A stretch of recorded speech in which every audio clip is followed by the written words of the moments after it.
बिस्मिल्लाहिर्रहमानिर्रहीम अस्सलामुअलैकुम। New Oxford modern English third edition book 7। Today we discuss unit number second part number second. आज हम दूसरे unit का दूसरा पार्ट डिस्कस करने जा रहे हैं जिसका टाइटल है मून विंड, चांद की हवा या चांद पर हवा, हवा और चांद ये भी हम कह सकते हैं। वर्ड्स टू नो जानने के अल्फाज। क्लाउड्स, हिट्स, फेरिस व्हील घूमने वाला झूला, आ जायंट रिवॉल्विंग वर्टिकल व्हील जैसे व्हील उसको लगे होते हैं और झूला ऐसे घूमता है गोल गोल, उसको कहते हैं फेरिस व्हील। फ्लाउंडर्स मुश्किल से चलना। मार्की अ लार्ज टेंट एक बहुत बड़ा टेंट जैसे इस तस्वीर में भी दिखाया गया है। रंग बिरंगा जो टेंट है उसको कहते हैं, जैसे एक बहुत बड़ा खैमा होता है लार्ज टेंट, उसे कहा जाता है मार्की। स्क्वॉल, स्क्वॉल कहते हैं तूफान को। A sudden and violent gust of wind के अचानक झोंका आता है हवा का बहुत तेज़, उसमें डस्ट होती है और इस तरह से वायलेंट तशद्दुद, उसे कहते हैं तूफान। अटर कंप्लीट मुकम्मल तौर पर। Let's start reading. ये एक इमेजिनरी पोएम है।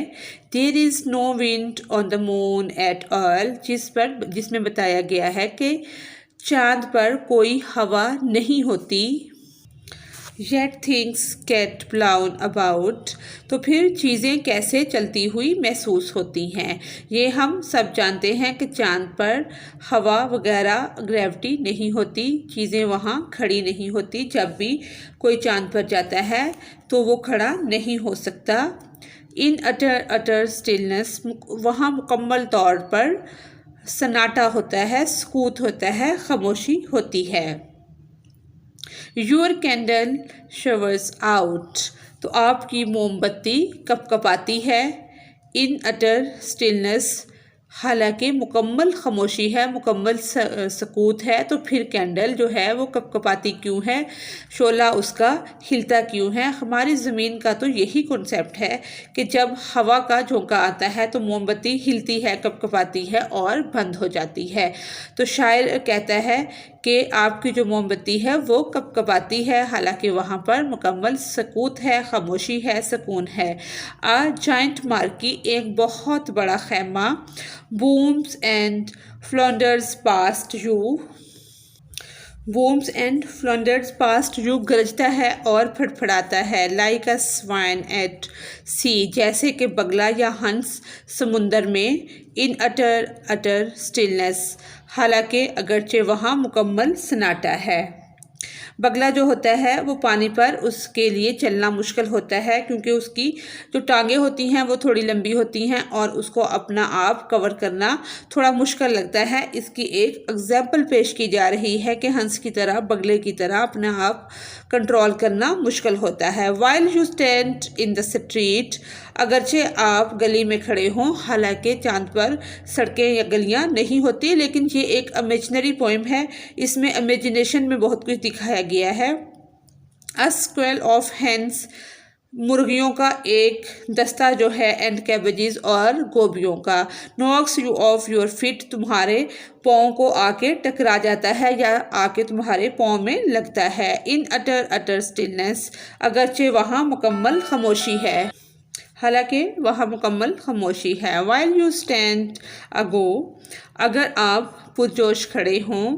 अ tearing twisting sheet of pound, पानी की एक झील जो है, एक शीट जो है तालाब के पानी की, वो आपके ऊपर आकर गिरेगी। Clots you with a frog, और आपके मुंह पर फ्रॉग मारेगी। अ कैंप ऑफ कार्वन्स, कार्वन्स का जो एक कैंप है, काफिला है, सडनली अचानक। स्क्वैक एंड टेक्स ऑफ, वो बत्तखों की आवाज़ें निकालता हुआ तुम आपके पास आएगा और चीखेगा, चिल्लाएगा और चला जाएगा। A Ferris wheel bounds along the skyline, झूला जो घूमने वाला गोल झूला है जो आपको आसमान की लाइन पर नज़र आता है। Like a some some resulting giraffe जो कि ज़राफ़े की तरह कलाबाजियाँ खाता है। रूट्स जड़ें एंड फाउंडेशंस और बुनियादें, नेल्स कील एंड स्क्रू और पेच, नथिंग कैन होल्ड फास्ट। यानी कि जो जिराफे की तरह कलाबाजियाँ खाता है वो उड़ना शुरू कर देगा। रूट्स का मतलब है जैसे दरख्तों को खड़ा करने के लिए उनकी जड़ें बहुत गहरी होती हैं, और फाउंडेशन बुनियादें हम मकान बनाने के लिए रखते हैं। नेल्स इसी तरह से, नेल्स जो होते हैं किसी चीज़ को खड़ा करने के लिए नेल लगाए जाते हैं। स्क्रू, पेचकस, पेच वगैरह कसे जाते हैं। कोई भी चीज़ जो है वो उसको बर्दाश्त नहीं कर सकती। Nothing can resist the moons dead still blast. लेकिन चांद पर कोई भी चीज़ टिक नहीं सकती कि वहाँ ऐसी हवा मौजूद है जो खुद चल नहीं रही और हर मजबूत चीज़ को मजबूत से स्ट्रॉन्ग कर रही है। ये एक इमेजिनरी पोएम है। इसमें हर चीज़ इमेजिनेशन में बयान की गई है कि बहुत सारी चीज़ें उड़ रही हैं, हवा में चलती फिरती उड़ती दिखाई दे रही हैं, हालांकि वहाँ कोई हवा नहीं है। अबाउट द पोइट, पोइट के बारे में, जो इसके राइटर हैं उसके बारे में थोड़ा सा हम जान लेते हैं। टेड ह्यूज जो हैं वो 1930 में पैदा हुए और 1998 में उन्होंने वफ़ात पाई। वो अंग्रेज़ी पढ़ने के लिए कैम्ब्रिज यूनिवर्सिटी गए और बाद में आसार कदीमा में उन्होंने शायरी की और बहुत ज़्यादा उनकी नज़मों को इनामात भी मिले।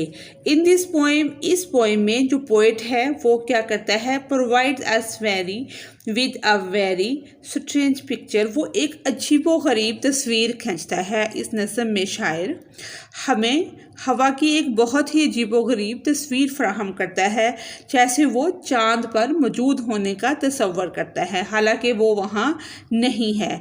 चांद पर बिल्कुल हवा नहीं है, फिर भी चीज़ें उड़ा दी जाती हैं। इसके बाद वो ये बताता है कि ऐसा लगता है कि चांद की सतह पर हवा चल रही हो। ये वाक़या ही बहुत अजीब है, हालांकि वहाँ मुकम्मल खामोशी है।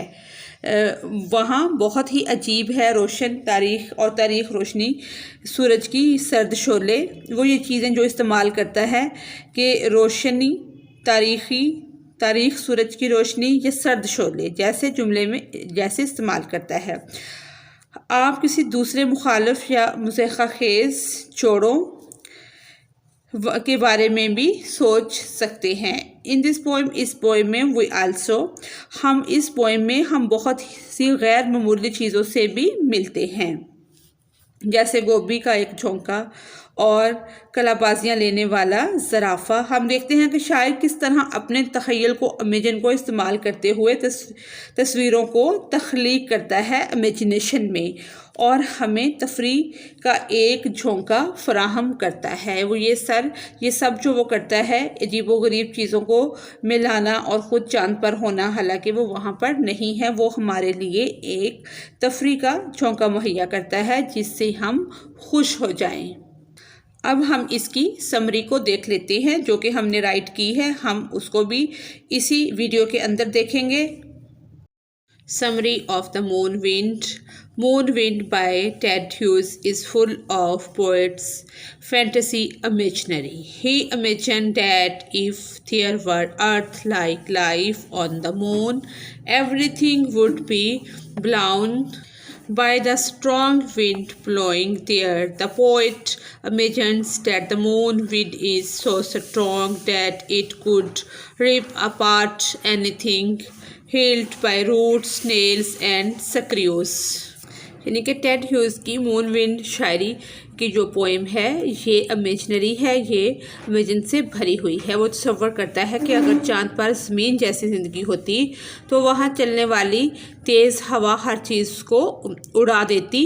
शायद तसव्वुर करता है कि चांद की हवा इतनी तेज़ है कि ये नाखूनों और पेच से पकड़ी हुई चीज़ों को भी चीर सकती है। अगर आपको मेरे चैनल से कोई रहनुमाई मिल रही है तो इसे सब्सक्राइब और लाइक ज़रूर करें। इसी के साथ ही हमारी आज की पोएम कंप्लीट होती है। Thanks for watching us.